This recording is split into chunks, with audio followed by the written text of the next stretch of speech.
Found my girlfriend cheating on me with my close friend, I have him arrested and ghosted her. Backstory: incoming sadness. My wife Rachel and I grew up in a largish town of close to 30,000 people. We knew each other at an early age, roughly 6 or 7, can't specifically remember. We were practically inseparable. At 16, we started dating each other. When we turned 18, we moved away for work in a city just a few hours' drive away. By 20, we were married and had bought our first house. At 22, we discovered that she was pregnant with a boy. It was then disaster struck. About 5 weeks before she was due to go on maternity leave, a large shelving unit collapsed and crushed her. I was told that both her and our child were killed instantly. 2 of her colleagues had also been injured in the accident, one left paralyzed, the other losing his leg after it had to be amputated. The company she was working for had, in a cost-cutting measure, decided to continue using old shelving that had been written off as unsafe instead of replacing it. I still haven't quite forgiven those executives and management personnel that made that decision, because they cut short the love of my life as well as killing our unborn child. It wasn't long after I was told I had a choice on how to proceed with what her company called compensation, but I called it blood money. They wanted to settle out of court to avoid a lawsuit. I, on the other hand, was out for their blood. Just to clarify here, this is not the revenge, this is still backstory. Fortunately, due to the coverage that it got, and involving several politicians, the case was settled quickly in court, roughly 3 years, in which the payout for all parties was close to 10 times the amount that they had initially offered. A lot of fines were given to them for breaches on work, health and safety, executives were sacked, others were jailed, etc. A story for another time maybe, when I feel comfortable sharing. In this time, I was still working my job in telecommunications. My mother, bless her soul, had moved in while all this was happening to help me. I think I would have fallen apart if she hadn't been as involved as she was. It was around this time, I was offered a promotion, but it involved a lot of travel around the state. I made a request to have an office in my hometown's branch, as I wanted to not only take care of businesses in the state, but in my hometown also, as there was no business representative located there, to which they agreed. After a few months, we settled into a routine of 1 to 2 weeks in the city office, 1 week in my hometown and 1 to 2 weeks visiting the rest of the state. After a year, I decided to buy a house in my hometown, so I wasn't having to stay at my parents' place every week or so, that I was home and that I could come and go as I pleased. This is important for later in the story. It is about 4 years later that our story begins. Sorry if the backstory was a bit long.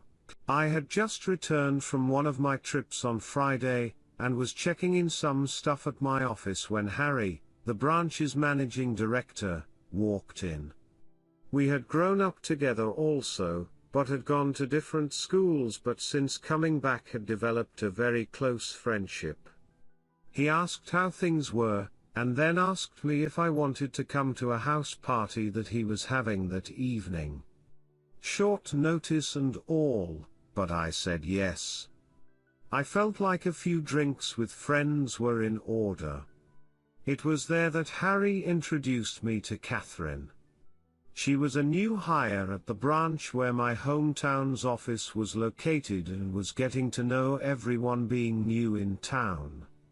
We hit it off immediately. As much of a cliché as it sounds, it was almost as if Rachel was in front of me, instead of Catherine. I won't bore you too much with the details, but after 2 years of dating, we decided to take the next step and she moved into my hometown's house. Everything up to this point had been going really well. Catherine and my parents got along and Rachel's parents also approved and were happy that someone could make me just as happy as Rachel had done.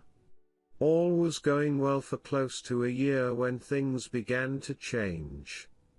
Skype sessions were cut short suddenly. Neighbors would tell me about how a car, described to me like it was Harry's, was always seen parked in the back alley near my house whenever I was away. Some clothes that weren't mine were in my wardrobe. All signs pointed to her cheating, but she said that nothing was happening. She said that Harry would come over occasionally to discuss business, etc., but never stayed the night. I chalked it up to me being paranoid and continued on as if nothing was wrong, but there was always this feeling that something wasn't right. It was close to 6 months after that I discovered that she had been lying to me. I had just finished closing a rather large contract with a new company and negotiations had wrapped up earlier than I had anticipated. So instead of sticking around for the next few days, I decided to pay for an early flight home and surprise everyone. Fast forward a few hours and I drive into my hometown and down the alley behind my house so that I could get into the house without being seen and surprise Catherine. Some part of me was curious, however, as to whether this mystery car was there. Sure enough, there was a car that was blocking the back entrance gate. I was confused for a moment, wondering if it had just been a neglectful neighbor parking, only to realize that it was indeed Harry's car.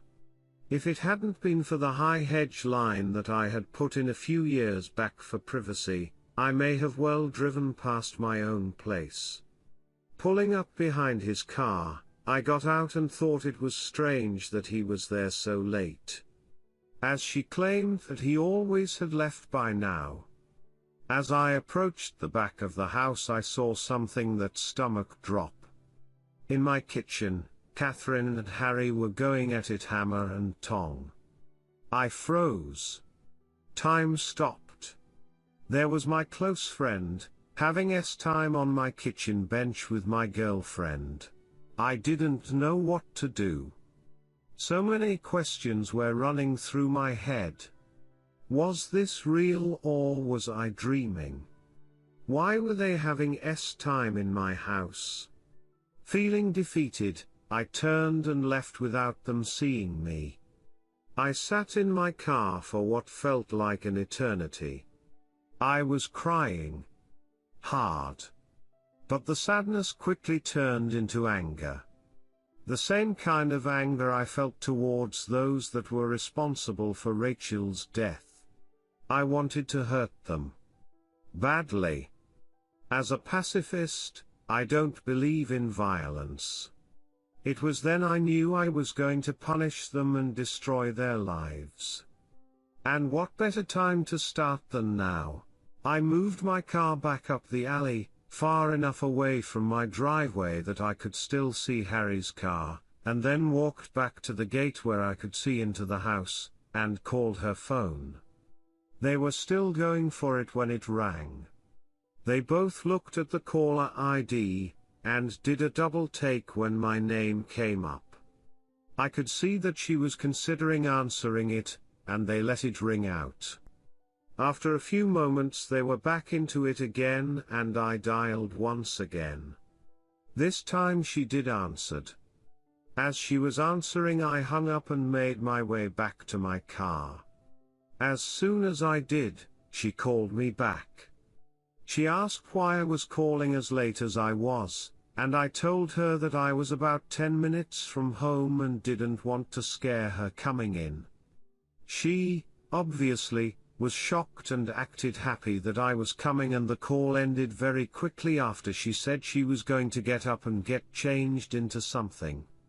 I said bye and hung up. A few moments later, Harry came peeling through the gate and still half naked, jumped into his car, took off like a bat out of hell. I smiled a little, knowing the fear that both of them would be feeling from being so close to being caught. I waited a few moments before turning my car into the same place Harry had been moments earlier.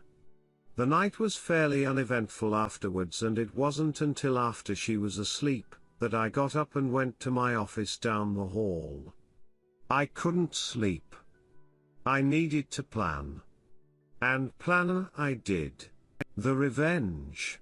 My mother always taught me to be a pacifist and to allow cosmic karma to take its course. But on this occasion, I decided that karma could use a helping hand. I decided to punish them separately but destroy both of them. I knew that Harry had a drug habit. Nothing major, but he kept it very private. I only knew about it accidentally after seeing some coke and Ed left out in his place, but pretended I hadn't seen it when he had made attempts to cover it up. I began calling some of my more unsavory clientele and made a few discreet inquiries into obtaining some samples that they were willing to part with. A few days later, I had a decent enough stash for my plan to work. About a month later, I had friends, including Harry, around for a barbecue night. After making sure that I sufficiently liquored up Harry, I told him to stay the night and sleep it off. In the early hours of that morning, I took the drugs, and an assortment of my personal belongings, and placed them at various places around his car, with the biggest stash in his tire well. Confident that he wouldn't find them over the few months as the rest of my plan took effect, I locked the car up and went inside to sleep. I also placed some more drugs and personal items in his house after driving him home because he was still too drunk to drive. A few days later, I staged a break-in by smashing the back pane of my back door into my kitchen and leaving it open before heading back to the city for a flight. I had several messages the moment I landed. One from my clearly panicked mum, who had found the back door smashed open and had called the police, one from Catherine in tears, and one from the local police asking me to call. After returning all the calls, I informed the police I was away on business, and that I would be back the following week to talk with them. While away, I got Catherine to stay with my parents until after I got back, and asked my dad to organize one of the local security companies to install cameras and an alarm system after getting the go-ahead from the police as to not ruin the scene of the crime. After getting home, I did the usual "my God, I can't believe this has happened and why would anyone do this?" routine. After doing a thorough check of everywhere, finding that the items I had taken were missing and filing a police report, I had the security company's rep talk Catherine and I through how the cameras and alarm system worked. Then came the question I had been waiting for. The question of what happens if we are doing some business and don't want it recorded. She acted a bit shy asking this question. But I knew exactly the reason she was asking. He assured us that this was a question he got asked a lot, and we were shown on the home computer, if we wanted to be doing things without it being recorded, how to stop the recording for certain cameras, so that we could protect her modesty.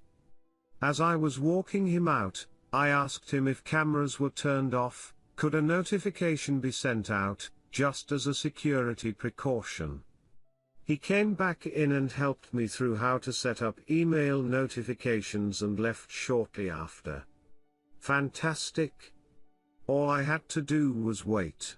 At this stage, I approached our legal advice for some help in relation to couples law in my country. I needed to make sure that my upcoming plan could legally be done and that I would not be forced to pay out any money or equity to Catherine, as I didn't know if we were classified as a de facto couple or not. Being the sole benefactor of Rachel's estate, I didn't want to be left with any nasty surprises where Catherine could take any of the estate away from me. Shout out to those guys and gals there, as they helped me get in contact with a great lawyer who assured me, due to the fact that although we had been dating for close to 4 years, we had not been living together long enough to be classified as de facto, and because I was paying all the utilities on the property that she was living in and didn't pay rent, showed that she had no legal standing to make a financial claim against me. Just to be sure though, he drew up what I felt was a pretty ironclad document just in case there was any legal trouble. The following week, my work had approached me, and offered me a promotion to move back to the city and run the team that I was a part of, meaning I wouldn't need to travel as often and be in the one location, and due to the success of being located in my hometown, that they were considering having 3 to 5 representatives, spend 1 to 2 weeks in the larger surrounding towns including my hometown as a part of my team. I said yes, and began the process of beginning my transfer, which would take about 6 weeks. Perfect. More than enough time to gather all my evidence. Upon getting back to my hometown the following week, I began to start in motion the rest of my plan. I asked Harry to approve 1 week's worth of vacation for Catherine for 2 weeks' time. I wanted to send her and a friend or two away on a retreat before I made the biggest decision of my life for a second time. He jumped up and gave me a huge hug, congratulating me on being prepared to take the leap again. I hugged him back tight, but not the way I think he imagined it at the time. He agreed and blocked out the week for me. I asked him not to say anything to anyone, as I wanted to make it as big a surprise as I could. I knew that it would spread like wildfire around the office regardless, but that was my plan. That night, I told Catherine that I had booked her and 2 friends to go to a tropical spa resort, all expenses paid, for a week. No questions asked, pick 2 friends, and come back to the biggest surprise of her life. She screamed like a kid who had just been told that all the candy in the shop was hers to have. I then told her that the following week, I was going to spend it in the city, preparing for a large client who was one of my biggest accounts, and needed some people in my team to help before flying out the following week, and I wouldn't be home until the Monday that she was leaving, so I wouldn't be able to see her, which seemed to disappoint her, but I told her it would be worth it when she returned. What I failed to tell her was that I had decided to take 2 weeks vacation on the other side of the country, mentally preparing myself for the acid storm that was about to erupt the moment she stepped foot on the plane, as well as enjoying my first stage of freedom. On Sunday 2 weeks later, I flew back and began driving home. Once getting there, I done a quick pass by my house, and sure enough, Harry's car was there. Like the first night I had caught them, I parked a little ways back, and checked the cameras. Asleep, in my bed. No surprise honestly, as I had recorded them constantly do this over the 2 weeks I had been away. I then made my first call to the police, blocking my caller ID. I told them that I was one of my neighbors and saw someone hanging around in their car in the alley behind my house and occasionally passing something through windows to passing cars while also looking into my yard, and I was concerned that they were dealing drugs and or going to break into someone's property. I gave them his license plate and description. They said they would have someone there in a few minutes, so I thanked them and hung up. I then called Catherine, and told her I was about 10 minutes from home, and that I knew she was flying out tomorrow, but desperately wanted to surprise her. Looking back at the footage now, I laugh at the commotion that I am surprised I didn't hear. In a few short seconds, Harry was half-dressed and flying out the back door to his car. At that point, I couldn't have asked for a more perfect scene. As Harry was peeling away, one of the police cars rounded the corner behind me, saw Harry driving away fast, and gave chase. After pulling in, greeting an excited Catherine, and doing all the couple things, she fell asleep again. I, on the other hand, couldn't sleep a wink. The next day, her and her friends were bundled into a car. After they drove away, I had to wait a few hours, but I began to execute my plan. I called my friend who was a removalist, and apologized for the late notice but needed my place packed and moved on Friday. After agreeing on a time, I told him that he would need to take certain boxes to a storage facility, which he said wasn't an issue. Then I began packing Catherine's belongings. Later that day, I got a call from the police for me to come and identify some property that they had apprehended from a suspect the previous night that fit the description of property I had reported stolen. I grinned to myself, happy that my plan for Harry had grown to fruition, and replied that I would be there shortly to collect it. Of course, when I got there, some of the items were still unaccounted for, due to the fact that they must have still been in his house and they hadn't searched there yet. By this stage, the town was buzzing with news. Events in my hometown don't stay secret for long. Harry was disgraced and promptly fired for his possession of drugs and stolen property, and our respective bosses on behalf of the company had extended a formal apology towards me during the week.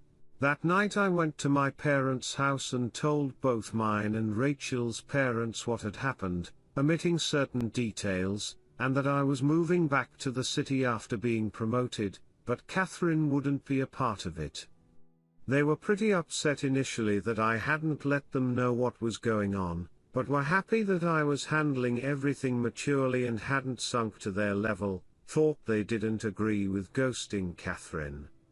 But after some drinks, laughs and tears, I went home. On Friday afternoon, after a busy week of organizing cleaners for the following week, the real estate to put my house on the rental market, and various other tasks at my hometown's office, I packed some things into my car, and drove to my parents' place and said goodbye before the drive. Before leaving, I went to Becky's house. Becky had been one of Rachel's closest friends growing up. She was the only other person who knew what was happening, minus the details about Harry. Without her help, I wouldn't have been able to organize everything as quickly as I had. I gave Becky a large manila folder with my gathered evidence of her cheating, as well as the letter and a few other legal documents from my attorney stating that she was ordered not to contact me, and the details of how to access her belongings located at the storage unit I had rented out. After a quick goodbye, I left and drove back to the city. On Sunday, I woke up to several missed calls, voice messages and text messages. Turns out, Catherine had come home early after being alerted to something being afoot in town, only to find an empty house and a for rent sign out the front. Freaking out, she had gone to my parents, who closed the door on her the moment that they answered, forcing her to call everyone until she managed to somehow be contacted by Becky and told that she had a package for her. I was told that she didn't take too well to that, as I fully well knew at that point from the numerous angry text and voice messages from her accusing me of setting up Harry, of being deceitful, etc. I was worried that she might show up at my front door, but nothing ever happened. 5 weeks later, after leaving and been promoted, I write this out for you, dear reader. Granted, it's long, and it took a few rewrites to shorten it down from my initial 14 pages, double what this story is now, but I feel that most of what I said was important enough for the story. TLDR, after my pregnant wife was killed in a workplace accident, I moved back to my hometown and connected with a woman who, after moving in with me, cheated on me with a close friend. I set him up to take the fall for drug possession, and after sending her away on a spa retreat, rented out my house and left town for a promotion while exposing her as a cheater. Edit. Obligatory thank you and holy cow, this blew up. Thanks for gilding this account even though it is a throwaway account that I have no intention of using in the future. I am still at work at the moment and will, after I finish, answer as many questions as I can, and provide any other updates that come my way. Edit 2. So I'm home now, and with the number of questions that are here, as well as other comments and messages I have received, I decided to take the time to answer questions and provide some clarity here, save responding to everyone. So one of the questions I keep getting asked is what happened to Harry, why I was so hard coming down on him, and why I would incriminate myself, especially on the internet. After making some inquiries back home to some friends, the short answer is, Harry is looking at a few months in prison as it's his first offense but could be out sooner, and I felt that it was necessary to the story. No one other than myself knew what I had planned to do with Harry, which is why I omitted quite a few crucial details that had the potential to truly identify me, as well as change up some of the descriptive language about locations to potentially put this story anywhere in the world. Just for clarification, there was already more than enough evidence in his own home. I just provided the means for the police to further investigate his activity in his home. That being said, I don't regret doing what I did to him, as he knew both Rachel and I growing up, and knew how hard it was for me to pick up my life after she died. For those also asking if I am worried about Harry finding out and pointing the authorities in my direction, I know that he doesn't use Reddit. I know Catherine has an account, but I haven't seen any recent activity to state that she has been on in some time. As for other Reddit users, who knows? Most of the people I am friends with on my main account may recognize this story if they come across it, but as for their browsing preferences outside the subreddits that we frequent on, I can't say. As for Catherine, people have questioned why I didn't do more to her, or why I stuck around for as long as I did. Honestly, I almost did kick her out after a few days, but I wanted to gather evidence and show proof of her cheating so that everyone she knew would know what she had done. She is a major socialite, her words, and I knew by exposing her it would kill her reputation. As for what happened to her, I have been told that she moved to another state just recently after being transferred. From the people I have spoken to today, she was put mainly on administrative duties before her transfer, as there was quite a bit of backlash after the rumor mill made its way around town. People have questioned the legality of what I did to her, moving all her stuff out, sending her and some friends away, spending a good amount on the trip, etc. Morally, I can see that it's a pretty DCK move to build up her expectations of what she thought was going to happen. This, combined with killing her status around town, was my ultimate goal, to have her experience what it was like to have everything fall around you. But, from a legal standpoint, I had every right. In the time she had been living with me, she had never updated any of her personal information, driver's license, voting registration, etc. to reflect that she had moved into my house. I found out this information during the course of my preparation with my lawyer after I spoke to our legal. With no concrete proof on paper to show that she was residing there, and because we hadn't met the de facto status, I was able to do what I did with no threat of backlash. Finally, for those of you saying how my story is fake, that I am a karma W or a sociopath in this day and age, who doesn't have some sociopathic tendencies, and pointing to my malicious compliance story also as proof, I will be honest and let you know that I will not try to change your minds on this. Everyone is entitled to their opinions on stories shared all over Reddit and opinions on those who share them. The story on the other subreddit, however, was to build karma, as my original post on a pro required to me build up enough before they would allow me to post, as they thought that I might have been a bot. That story, which I only edited in the basics of the conversation because I can't remember all of it, did in fact take place and made national news coverage shortly after. If I ever find the article, I will link it, as it was or was at the time close to one of the largest roaming bills our company had ever passed on to a customer. If there are any further updates, I will let you know. Redditors' reactions. Redditor 1, I'm so incredibly sorry to hear about your wife and baby. I hope you're doing well. Redditor 2, Catherine sounds like a total bitch.